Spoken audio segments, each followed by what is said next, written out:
बिस्मिल्लाहिर्रहमानिर्रहीम। अस्सलाम वालेकुम। वेलकम टू कुन रेसिपीज़। आज मैं लाई हूँ आपके लिए बहुत ही मज़ेदार से मीठे की रेसिपी। मीठे के शौकीन तो सभी होते हैं और स्पेशली खाना खाने के बाद जो है ना सबको क्रेज़ होता है मीठे का। तो ये वही मीठे की रेसिपी आज मैं आपके साथ शेयर करूँगी। बहुत जल्दी बन जाने वाला ये मीठा है, तो रेसिपी को फुल वॉच कीजिएगा। रेसिपी स्टार्ट करते हैं। बिस्मिल्लाहिर्रहमानिर्रहीम। सबसे पहले 1 कप सूजी लेंगे, इसको हम करेंगे ड्राई रोस्ट। इसके अंदर आपने घी बिल्कुल नहीं डालना है, सिर्फ 1 कप सूजी का लेना है और इसको बिल्कुल लो फ्लेम पे जो है ना हमने ड्राई रोस्ट करना है उस वक्त तक जब तक इसमें से हल्की हल्की सी खुशबू नहीं आ जाती। बस ख्याल ये रखना है कि सूजी का जो कलर है ना ये आपने चेंज बिल्कुल नहीं होने देना, कलर वाइट ही रहने देना है और बिल्कुल लो फ्लेम पे इसको जो है ना रोस्ट कर लेना है। अब ये रोस्ट हो चुकी है, इसको अलग बर्तन में निकाल लेना है। अब उसी कढ़ाई में डालेंगे 1 कप दूध जो है ना फुल फैट होना चाहिए, गाढ़ा दूध होना चाहिए। उसके बाद इसके अंदर 2 पिंच डालेंगे इलायची का पाउडर, आधा कप डालेंगे चीनी का। अब इसको अच्छी तरह से मिक्स कर लेंगे और फ्लेम जो है ना ऑन कर लेंगे और इसको हमने पकाना है दूध को उबाल आने तक। चम्मच इसमें चलाते रहना है और जब दूध में उबाल आने लग जाए ना उसके बाद इसको आपने 2 से 3 मिनट तक मज़ीद पका लेना है। और उसके बाद इसके अंदर हम डालेंगे नट्स डालेंगे, जिसके अंदर बादाम, पिस्ता, काजू है। ये बस 2 टेबलस्पून के बराबर आपने इसके अंदर डालने हैं और इसको अच्छे से मिक्स कर लेना है।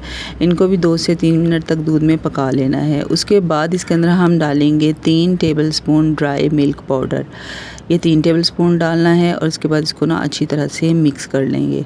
अब हमने इस दूध को इतनी देर तक पकाना है जब तक इसकी क्वांटिटी जो है ना वो हाफ़ नहीं रह जाती। तो 1 कप दूध का डाला था, इसको हमने हाफ़ कप करना है और इतने में ये दूध जो है ना अच्छा खासा गाढ़ा हो जाएगा। तो यहाँ पर आप इसकी कंडीशन देख सकते हैं, दूध बहुत अच्छे तरीके से पक रहा है। तकरीबन 10 से 15 मिनट लगेंगे और दूध जो है ना इस कंडीशन में आ जाएगा, इसमें बबल्स बनना शुरू हो जाएंगे और दूध जो है ना अच्छा खासा गाढ़ा हो जाएगा। दूध को पकते हुए तकरीबन 15 मिनट हो चुके हैं। अब साइडों पर जितना भी दूध लगेगा ना वो भी सारा अपने चम्मच की मदद से उतार लेना है और इसके अंदर अच्छे से मिक्स कर लेना है। तो दूध जो है ये तकरीबन तैयार हो चुका है। अब इस पॉइंट पे आके हमने इसके अंदर डालना है नारियल का पाउडर। ठीक है, नारियल का पाउडर जो है ना वो भी तकरीबन मैंने 3 से 4 टेबलस्पून लिया था, तो इसका आपने पाउडर ही डालना है। अगर साबुत नारियल है तो उसको आपने कद्दूकश करके फिर डाल लेना है। ठीक है, नारियल का पाउडर डाल के ना अच्छी तरह से दूध में मिक्स कर लेना है। साइडों पर जितना भी जमा हुआ दूध होगा उसको अच्छे से क्लीन करके दूध के अंदर मिक्स कर देना है। अच्छी तरह से नारियल का पाउडर मिक्स करने के बाद जो है ना अब हमने इस पॉइंट पे इसके अंदर डालनी है सूजी जो हमने ड्राई रोस्ट की थी। ख्याल रखना है कि दूध जो है ना वो गर्म ही होना चाहिए। तो उसके बाद जो है ना ये सूजी डाल दी है और सूजी डालने के बाद अच्छी तरह से इसकी मिक्सिंग कर लेनी है।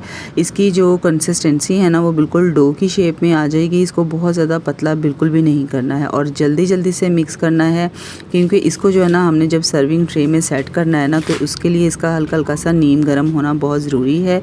इसके अंदर 1 टेबलस्पून जितना जो है ना हम देसी घी डालेंगे। देसी घी डालने से जो है ना इसमें से बहुत प्यारी सी खुशबू आएगी। अच्छी तरह से मिक्स कर लेंगे। मिक्स करने के बाद जिस भी सर्विंग ट्रे में आपने इसको सेट करना है उस सर्विंग ट्रे को जो है ना आपने पहले अच्छी तरह से ऑयल या घी के साथ ग्रीस कर लेना है और उसके बाद ये सूजी वाला सारा बैटर जो है ना ये इस ट्रे में सेट कर देना है। और ख्याल रखना है सूजी जो है वो गरम होनी चाहिए। अच्छी तरह से चम्मच की मदद से प्रेस कर देना है, किनारों से अच्छे से प्रेस करके सेट कर लेना है।